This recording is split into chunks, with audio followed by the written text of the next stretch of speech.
All right, today we're going to tackle a really cool puzzle, the odd and even GCD challenge. And you'll see, the key to solving it is surprisingly elegant. So what if you could solve a really complex math problem? I'm talking something that looks super tedious in just 2 lines of code. Sound impossible? Well, stick around. Let's see how it's done. Okay, so here's the actual challenge. It's pretty straightforward on the surface. You're given a number, let's just call it n. Your job is to do 2 things. First, find the sum of the first n odd numbers. Then find the sum of the first n even numbers. Once you have those 2 big sums, you've got to find the largest number that divides both of them perfectly, without any remainder. And that, of course, is the greatest common divisor, or the GCD. Let's make this super concrete, right? Let's just say n is 4. Okay, so the first 4 odd numbers, that's 1, 3, 5, and 7. Add them up, you get 16. Easy enough. Now the first 4 even numbers, 2, 4, 6, and 8. Their sum is 20. So now we have our 2 numbers, 16 and 20. What's the biggest number that goes into both? Well, it's 4. And that's it. That's the answer we're aiming for. Now you might be thinking, okay, I'll just write a loop to add up all the numbers. And yeah, for n equals 4, that's no problem. But what happens when n is, say, 1,000,000 or 1,000,000,000? Your program is just gonna grind to a halt. It'll take forever. That brute force way of doing things, it's a total dead end. We need something way, way smarter.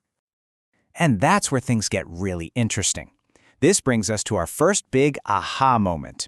Forget about all that tedious addition. We're about to pull out a mathematical secret weapon that's going to give us the answer instantly.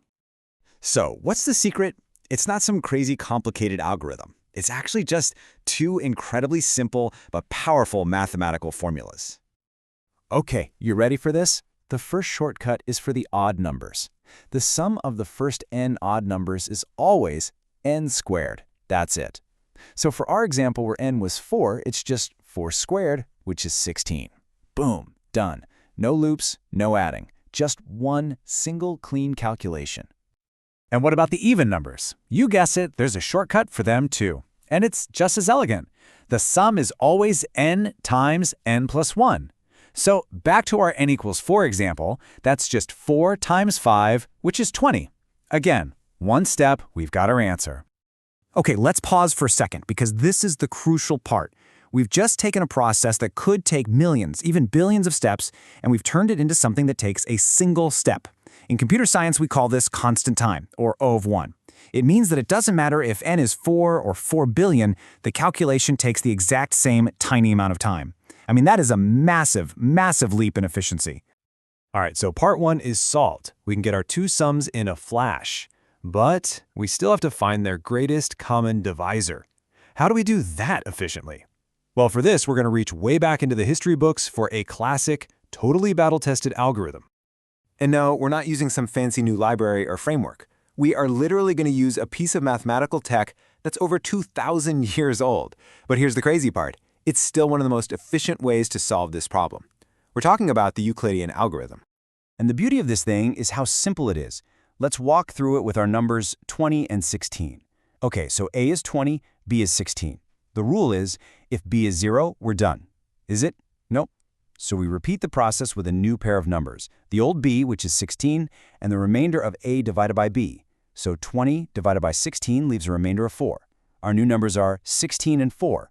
Is B 0 yet? Still no. So we do it again. The new pair is 4, and the remainder of 16 divided by 4, which is 0. Ah.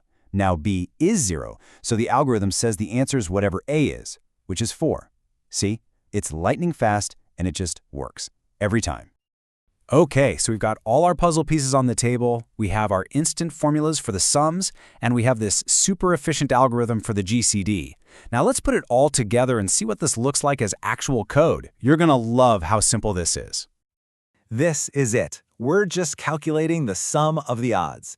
And how do we do it? Exactly like we said, n times n. That's our n squared formula, brought to life in a single line of code. And line 2, no surprise here, we're getting the sum of the evens using our other shortcut, n times n plus 1. And that's it.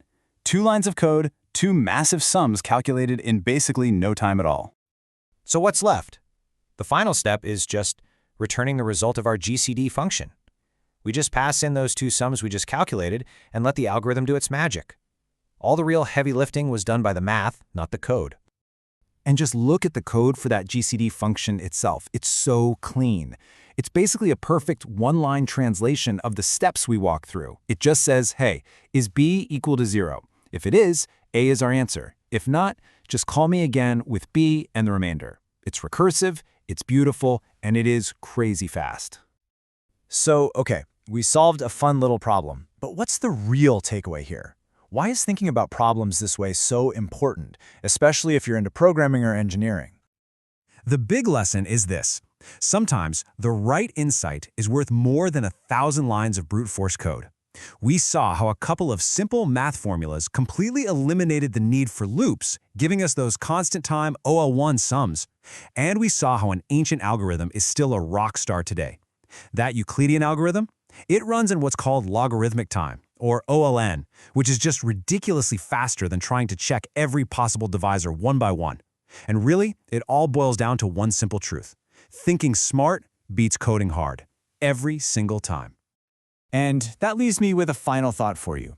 How many other problems are out there right now? Problems that look like they need tons of code and brute force, but are really just waiting for someone like you to spot that hidden mathematical pattern, the one that unlocks a beautiful, instant solution. It's something to think about, right?